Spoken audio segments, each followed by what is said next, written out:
Good morning, everyone. I wanted to share with you a description of the four wines that we're going to serve as the wine pairings with the menu tomorrow night, Galentine's Day, and Saturday night, Valentine's Day. And by the way, Gina, thank you for reminding me to do this. I thought I'd already done it, but I guess I skipped my mind. Um, the first wine with the foie gras and the salad is a Champagne Jeeper Rosé. It's Champagne, Methode Champenoise Champagne from Champagne. So it's real champagne. It's a rosé, so it's Pinot Noir grapes. Um, Champagne Jeeper seems like a strange name for a French champagne. I haven't been able to discover online why it's called Jeeper, but it is called Jeeper. Of course, there's that song Jeepers Creepers. Where'd you get those peepers, jeepers, creepers? Where'd you get those eyes? So it seems kind of fun for good way to start Valentine's Day dinner. It's Pinot Noir. It's actually, we tasted it. We thought it was really excellent. I was astonished by how good I thought it was when we tasted it, when Lewis and I tasted it. It has very fine mousse. It's got lots of red fruit flavors, raspberries and strawberries, because it's made from Pinot Noir, and it's dry and looks pretty in the glass, and it's just the perfect way to start Valentine's Day. It's a light pink color, rosé champagne, real champagne. So um, it's excellent. It's going to be perfect. It's a perfect way to start the dinner. Then with the uh, uh, carpaccio, the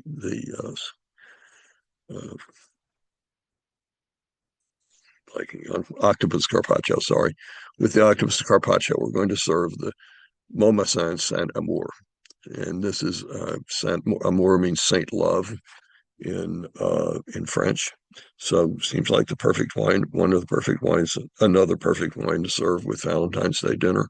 This is Gamay grapes from Beaujolais in the southern part of the very southern part of Burgundy, um, and it's what's called a cru Beaujolais. So Beaujolais kind of gets dismissed because of Beaujolais Nouveau and wines like Jadot Beaujolais Village, which are insipid at best. But in the finest examples from wines that are called cru Beaujolais, Beaujolais can actually be very fine wine, and this is a very fine wine.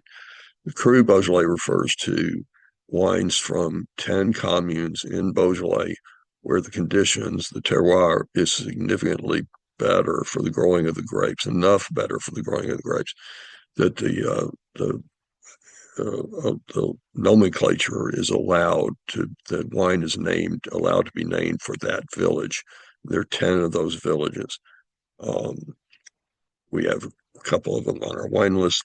So Saint-Amour is one of these villages where the conditions where the grapes are grown is significantly better than the rest of Beaujolais. And so the wine is allowed to be called by the name of the village, which in this case, the village is called Saint-Amour. And it's Gamay grapes.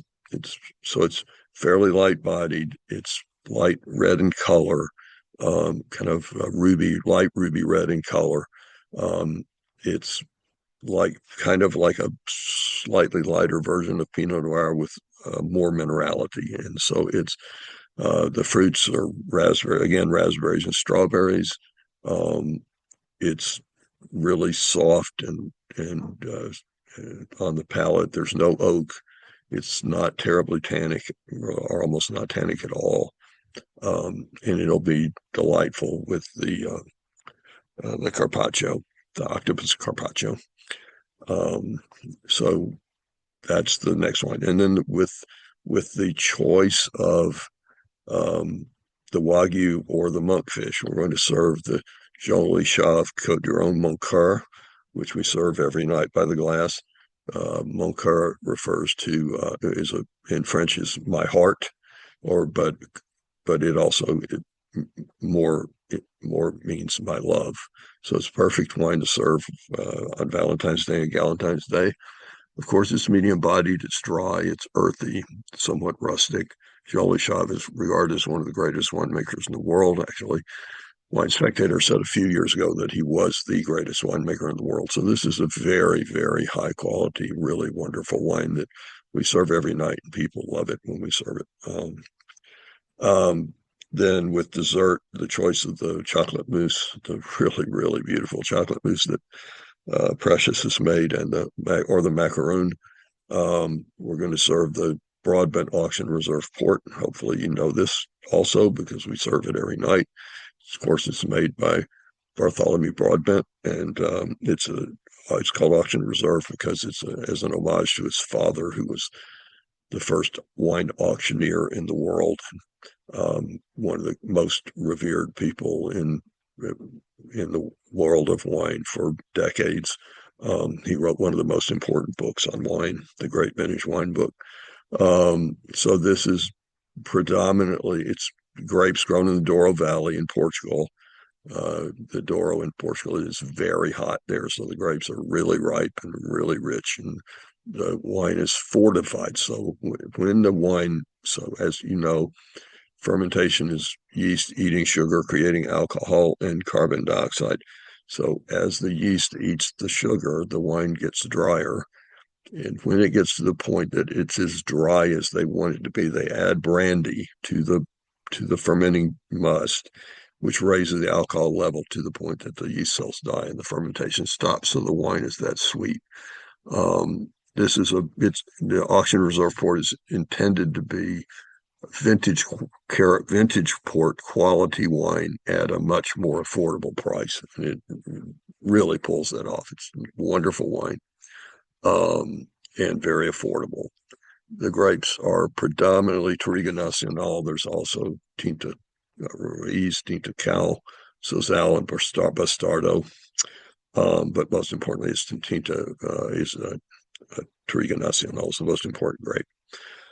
So those are the four wines. We'll serve the champagne and the port in the white wine glass. Um, and if we can, serve the Beaujolais in the Pinot Noir glass, the new Pinot Noir glass. Um, and if we can, we'll serve the uh, Cote du Rhone in uh, the wine that used to be the red wine glass that we now set the third floor with, that glass, that kind of larger red wine glass. But if the if the wine pairing is as popular as I hope it will be, we may have to be a little flexible on what glass we serve the two red wines with, and not be too obsessive about that. Just serve them in.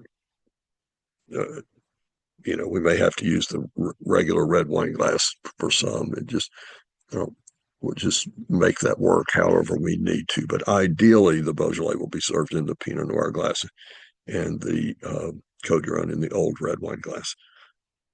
We should set the tables at the end of service tonight with white wine glasses, because that's hopefully what people are going to have first. And there are, I think, 8 cases of them on the behind the bar on the third floor. And there, of course, are a couple of dozen of them on the glass shelves on the second floor and behind the bar on the first floor and the second floor. So um,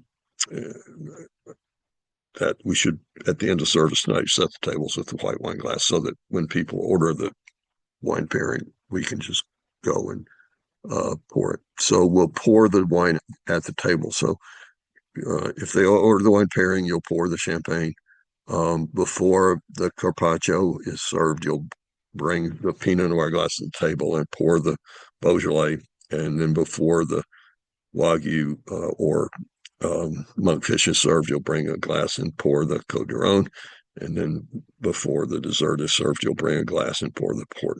I'll have the wine staged on each floor, so there'll be a champagne on ice and the two reds and the port on a table on the first floor, on one of the credendas on the second floor, and on the bar on the third floor, where they'll be easy to grab and pour for the guests.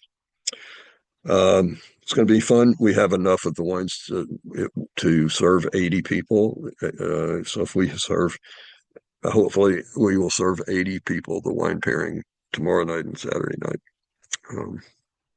Fingers crossed. Thanks a lot. Let me know if you have any questions. We'll go over this during pre-shift both nights.